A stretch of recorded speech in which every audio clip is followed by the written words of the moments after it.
recently appointed CEO of Naspers and Prosus has spent 83 million rand buying up shares in the JSE's largest group.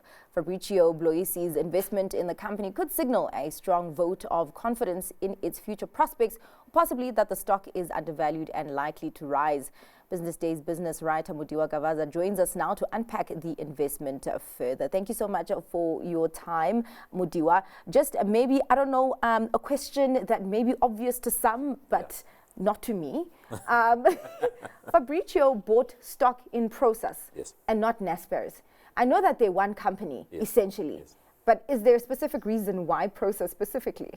Oh, well, if you just consider the fact that Prosus makes up the majority of the group in terms of holding, it's the one that's sitting in Europe, all of that stuff, then it makes sense from that point of view. And we've also seen something similar happening with his predecessor, Bob Van Dijk. So Prosus is the one through which they do, most of these things. The shares were actually registered with the Dutch, authorities, all of that. He could have easily gone and bought, Naspers shares. Yeah, very possible. But Prosus shares are the ones that are, closest to, the rest of their portfolio. All right. Well, I mean, you talk about Bob Van Dijk also doing the same thing when he was at the helm. Is this just the culture of the Prosus Naspers group? Yeah. So there's an interesting way of which, to look at it, right?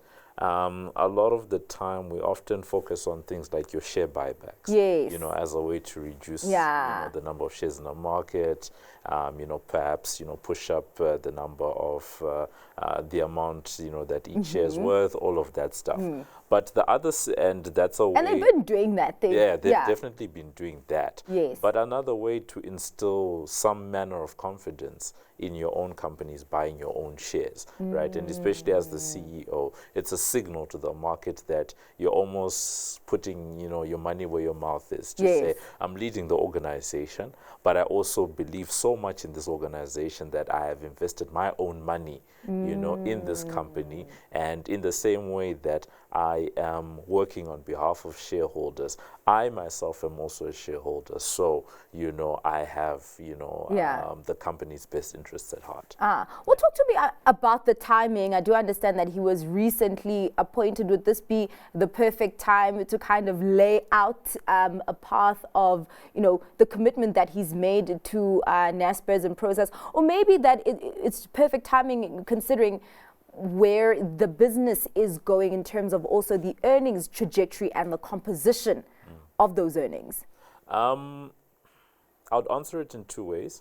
Firstly, I think just as from a signal point of view, it just shows that, you're coming in and you're also just putting your money where your mouth is. And hitting the ground running from the beginning. From what we said. But also at the same time, it comes about a month after we got an idea of what his compensation is going to look like for the next 4 years. If you want, I can get into some of that detail. Some crazy numbers. Okay, well, let's talk about the broader picture here. So, like any other CEO, his pay package is quite interesting. It's split between base salary, short-term incentives, long-term incentives. Right, so base salary is coming in at just under 700,000 euros, which works out to about 14 million rand per year. That's base salary.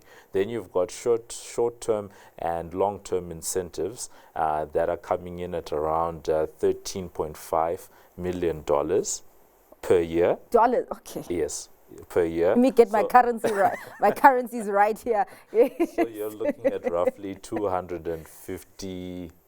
250 million rand a year in terms of those awards per year. That's what's there. But the most interesting thing, for me at least, is what's called his Moonshot award. Right now, this is not a guaranteed award, and it's based purely on performance.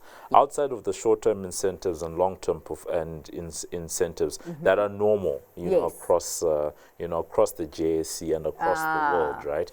There is a special award that he may get if Naspers/Prosus is able to double, specifically Prosus. If Prosus is able to double its market cap. Market cap? Yes. So right now, Prosus is worth about 85 billion euros. Yes. Right.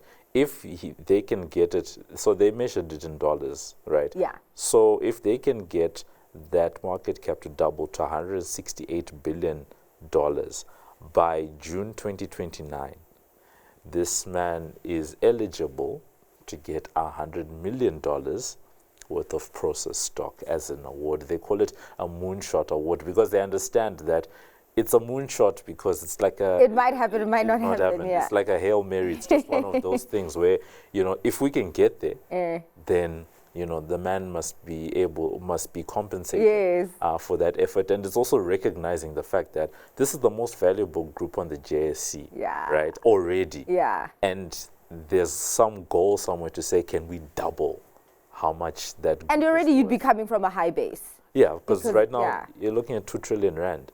Right? Oh. So you're basically effectively saying, can we get this to about 4 trillion and above? If we can do that, give the man his $100 million worth of Prosus shares. Where do I need to apply for the CEO position? Okay, fine. You talk about this Moonshot award that could or could not happen, may or may not happen. Yeah.